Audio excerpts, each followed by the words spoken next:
ভারত থেকে শেখ হাসিনাকে ধরে আনতে হবে।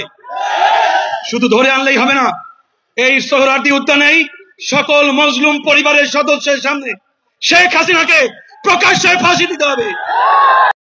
আওয়ামী লীগ এটা কোনো দল না রে ভাই, এটা একটা ধর্মের নাম। এটা কিরকম নিকৃষ্ট ধর্ম, এটা সেম ফেরাউনের ধর্মের নাম, এটা আলাদা একটা ধর্ম। 2024 সালের জুলাই এবং আগস্টে শেখ পরিবারকে আবার বুঝিয়ে দেওয়া হয়েছে বাংলাদেশ কারো বাপের না। শেখ পরিবারের কাছে এই বাংলাদেশ 72 থেকে 75-এও ইজারা দেওয়া হয় নাই। সামনে কোন দল ক্ষমতা আসলে বাংলার মানুষ একটি দুর্নীতি ও চাঁদামুক্ত দেশ পাবে? জামাত। আমি আওয়ামী লীগও দেখছি, আমি বিএমডিও দেখছি। ওই তাকায় দেখো, শাম বিজয় হয়ে গিয়েছে, সিরিয়ায় আল্লাহর কোরআনের সংবিধান কায়েম হয়ে যাচ্ছে, আলেপ্পো এবং হালাব বিজয় হয়েছে, মুসলমানদের বিজয়ের কেতন উঠছে।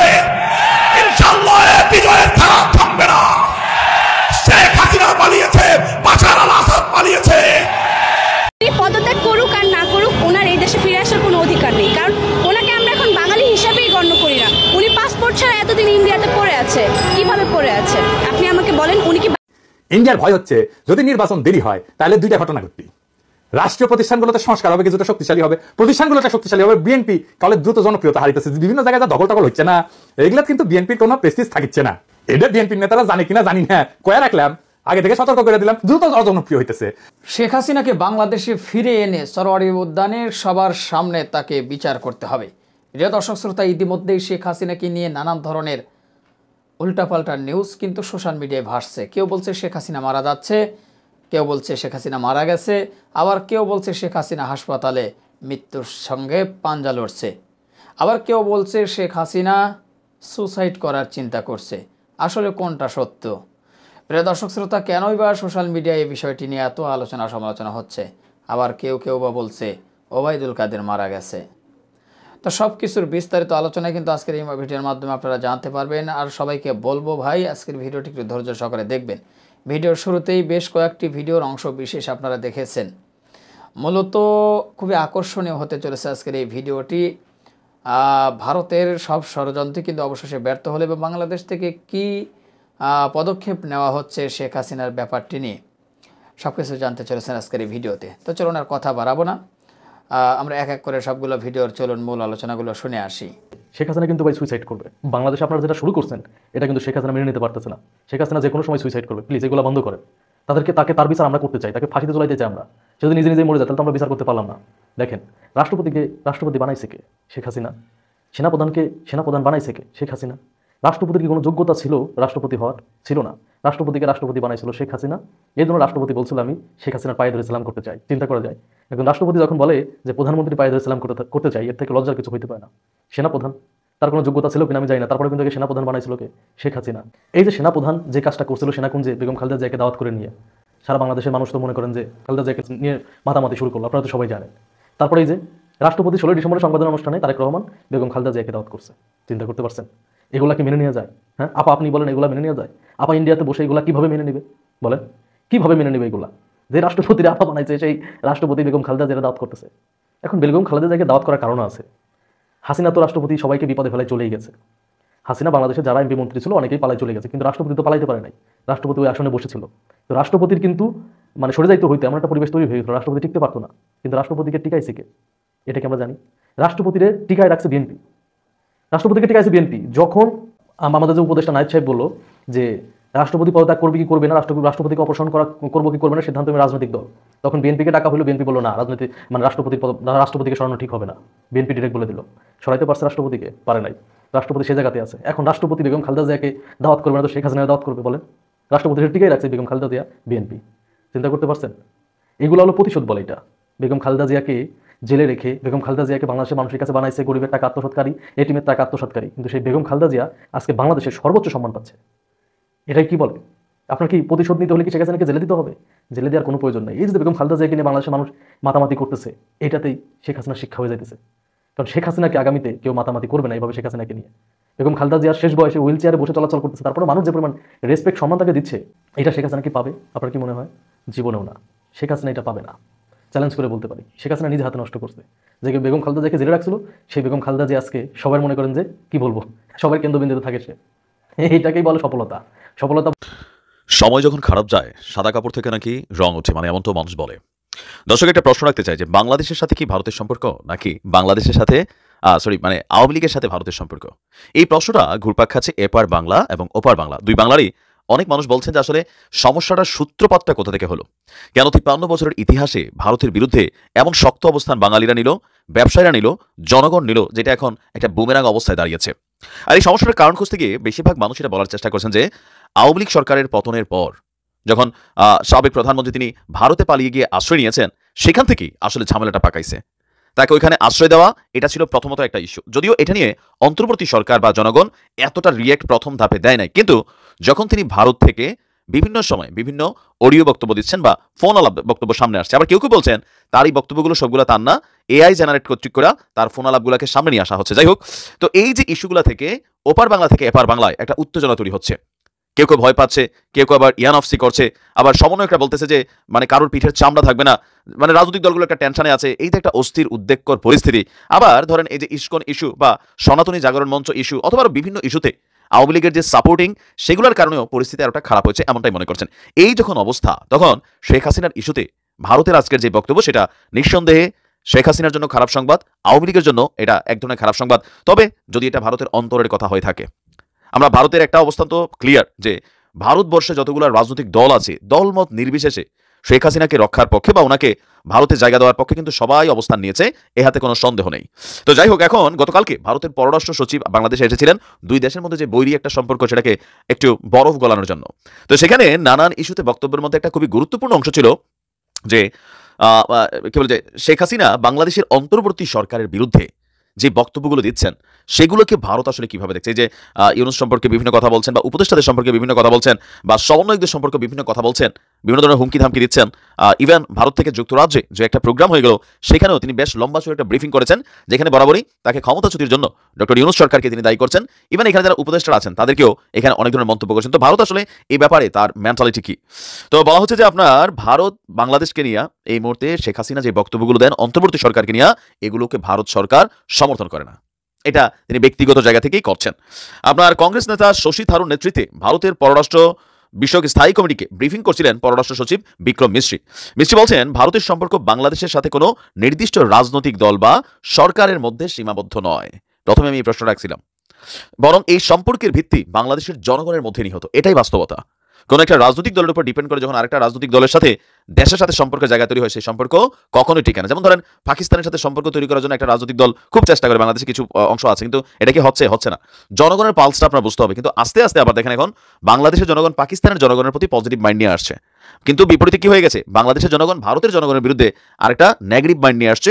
এখানে ওই দেশের সরকার যেমন দায়ী, ওই দেশের কিছু কিছু ব্যবসায়ী, কিছু কিছু জনগণও সেটার জন্য কিন্তু দায়ী। বলা হচ্ছে ভারত সরকার শেখ হাসিনাকে কোনো আলাদা প্ল্যাটফর্ম দেয়নি, বরং হাসিনা তার ব্যক্তিগত যোগাযোগ মাধ্যম ব্যবহার করে এই সকল মন্তব্য চালাচ্ছেন।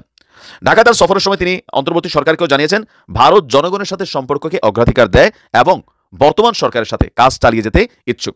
তো সংখ্যালঘুদের ঘটনাগুলোর ব্যাপারেও আপনার এখানে তিনি কথা বলেছেন। সরকারও তাদের জায়গা থেকে বলা হচ্ছে যে মানে আপনার কি বলা হয়েছে, এটার যে ভারতের বিভিন্ন মিডিয়া যে প্রচার প্রপাগান্ডা চালাচ্ছে, সেগুলো নিয়েও তারা তাদের অবস্থান পরিষ্কার করেছে। এছাড়া এখানে বিভিন্ন ইস্যুতে আপনার বক্তব্য হয়েছে। তো যাই হোক, এখন বোঝা গেছে যে এই মুহূর্তে শেখ হাসিনা সম্ভবত ভারত সরকারের কাছে খরচের খাতায় পড়তে যাচ্ছেন সামহাও, কিছুটা বাতাস এমনই মনে হচ্ছে। আবার এটাও হতে পারে যে না, ভারতের একজন এত বড় প্রতিনিধি বাংলাদেশে আসছেন, স্বাভাবিকভাবে তার কাছে সরকারের অনেক ধরনের অভিযোগ বা আমরা বিচার যদি বলি এক ধরনের, সেটা বাংলাদেশ দিবে। তো সেই জায়গা থেকে তারা কোনোভাবেই রাষ্ট্র হিসাবে বা সরকার হিসাবে একজন প্রতিনিধি এসে যে শেখ হাসিনাকে সমর্থন দিচ্ছে বা পজিটিভ বক্তব্য, এটা কিন্তু দিবে না। এখন ভারতের অরিজিনাল জিনিসটা কি অন্তরে অন্তরে, সেটা একমাত্র ভারত সরকার জানে। ভারত কখনোই চায় না বাংলাদেশের সাথে সম্পর্ক বিনির্মাণ করতে।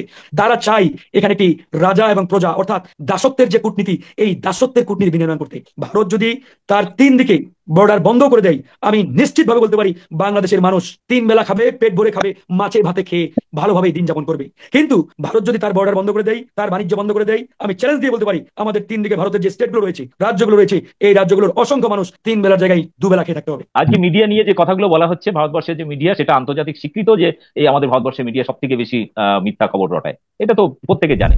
আমাদের দাদা খুব চমৎকার ভাবে বললেন। আমি এখন ওনাকে যদি প্রশ্ন করি বা প্রশ্ন রাখি, এই যে ধরেন আমাদের ময়ূরপঙ্খী সাংবাদিক ময়ূক, তিনি লাফিয়ে লাফিয়ে বাংলাদেশ সম্পর্কে যে নেতিবাচকতা, যে মিথ্যাচার, মিথ্যা তথ্যের মাধ্যমে এক প্রকারের মানে অনর্গল প্রোপাগান্ডা ছড়াচ্ছেন, এর বিরুদ্ধে ভারতীয় সরকার তথা ভারতের দায়িত্বশীল যারা আছেন সরকারের পক্ষ থেকে কোনো ধরনের অ্যাকশন নেওয়া আজ পর্যন্ত হয় নাই।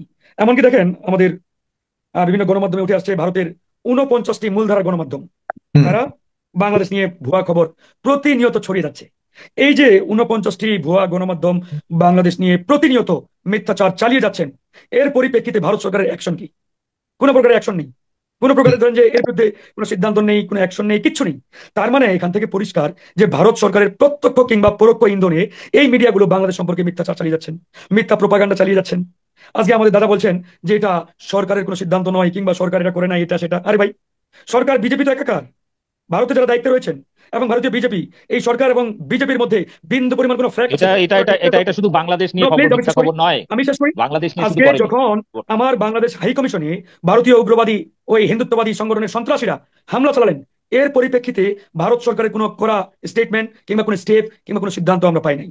আমরা তখনই জানিয়েছিলাম ভারত সরকার যদি আমাদের দূতাবাসগুলোকে, অর্থাৎ ভারতের যে দূতাবাসগুলো রয়েছে এই দূতাবাসগুলো নিরাপত্তা দিতে ব্যর্থ হয়, তাহলে ভারত সরকারের উচিত জাতিসংঘের কাছে আহ্বান জানানো, জাতিসংঘ যাতে ভারতে শান্তিরক্ষী পাঠায় এবং সেই শান্তিরক্ষী সদস্যদের দিয়ে দূতাবাসগুলো নিরাপত্তা বৃদ্ধি করে।